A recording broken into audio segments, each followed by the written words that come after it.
Okay, so now we're looking at question 8 and 9. Question 8. So it's two right angle triangles kind of shoved together, one upside down, one the normal way up. Which one do I go to first to use Pythagoras? Well, I go to the one with the most information. This one, I know two sides, I'm missing one, the top one. Whereas this one down here, I'm missing two sides, so it's going to be two unknowns, which is going to be hard to find. So let's find x first, and then I can find y. So finding x, just looking at the top, right angle triangle, this is the hypotenuse. So x squared equals 24 squared plus 7 squared. I can do that in the calculator. So I get 24 squared plus 7 squared is 625. If I get the square root of 625, I have 25. So that is actually 25 centimeters in length. All right, so I need to find y now, which is one of the shorter sides. So that means 25 centimeters squared minus the 20 centimeters squared will give me y squared in that case. And I'll do that one as well. So that is 625 from the first time.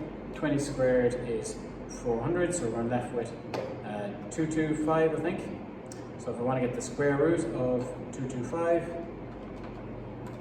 I should get 15. I probably should have known that one. 15 is y. Okay, so that is those two. This one, once again, a right angle triangle. Pythagoras involved. Longest side, 10 squared, is equal to the other two sides. So 2x to be squared plus x to be squared. Now you notice I put these in brackets this time. Well, x squared is fine because that's just going to be x squared. 2x squared, you need to multiply 2x by itself, which is actually 4x squared. 2 times 2 is 4x squared. So that's 100 over this. So 100 equals 5x squared. Divide by 5, and I get 20 is equal to x squared, and then you can get the square root of x, or square root of 20 to get what x is. In this last question, which we're dealing with a tangent, so this tangent comes in, and any tangent will clip off the circle at one point, and then will form a right angle with the radius here. Okay, so that's one circle theorem that you will need to know. So that's forming a right angle here. So what then? It is asking to find the unknown, so that's x.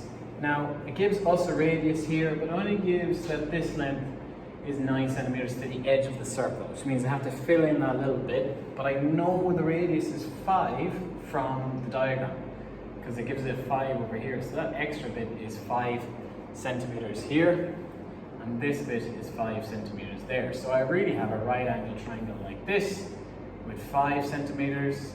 9 plus 5 is 14 centimeters. And I need to find x. Now, is x the hypotenuse? No, it is not. It's one of the shorter sides, so we need to subtract. So x squared is 14 squared. Take away 5 squared.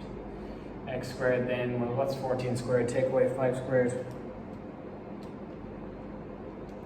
171.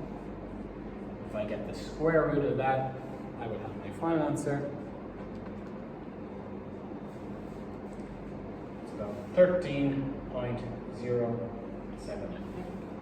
I rounded badly. Let's go to 0.8. Okay. So that is how you do those tricky problem-solving questions for Pythagoras' theorem.